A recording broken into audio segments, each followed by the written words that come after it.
Frank Cohn was just 13 years old when he fled. I had just had my bar mitzvah. I just had gotten a BMW bicycle, the first bike that I ever had. It was 1938 in Germany, and the Nazis were intensifying their campaigns of hate against Jews. His mother obtained a visa and bribed an official to include her son so they could join Cohn's father in the U.S. We came to New York and arrived on the 30th of October, 1938.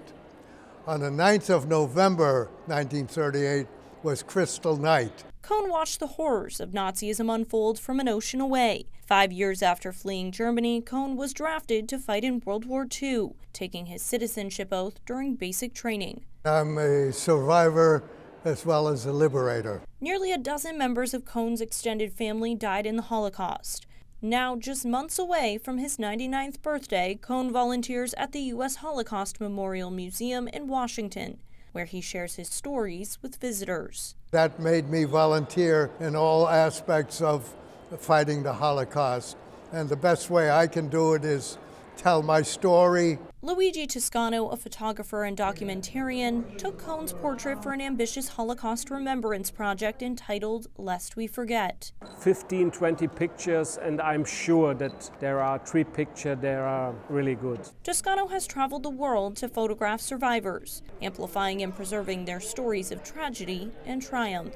I have nearly now over 500 survivors, especially from the Ukraine, from Russia, from Belarus, from Poland, America, Israel. Toscano's portraits have been published in 2 books, with a third on the way, and captured in a documentary. And they have been exhibited around the world, giving these survivors a voice. I feel really honored to do this work, and I think it is important. It is important for the younger generation, so we can tell them what happened and what's going on in this world. Although Toscano's work is a bridge to the past, it's also a window into the world today. 5 years ago, an exhibit in Vienna of his photos was vandalized, the faces of survivors slashed. He says the incident showed anti-Semitism indoors, but also that there is goodness in the world as well.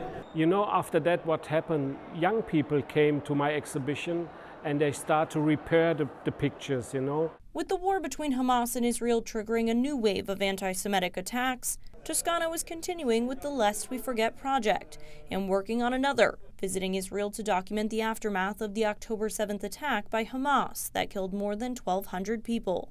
Toscano says he has received hate himself for his passion project. I receive also many emails with hate speech against me, and I remember that a Holocaust survivor calls me and they order me, Luigi, don't give up. Don't give up. Your work is more important than, And he won't give up. Toscano says he will continue his work telling the stories of Holocaust survivors so that history does not repeat itself. And it's why Cohn says he continues to share his story too. The motto is never again, and I stick with that motto, never again. In Washington, Cassie Simeon, Spectrum News.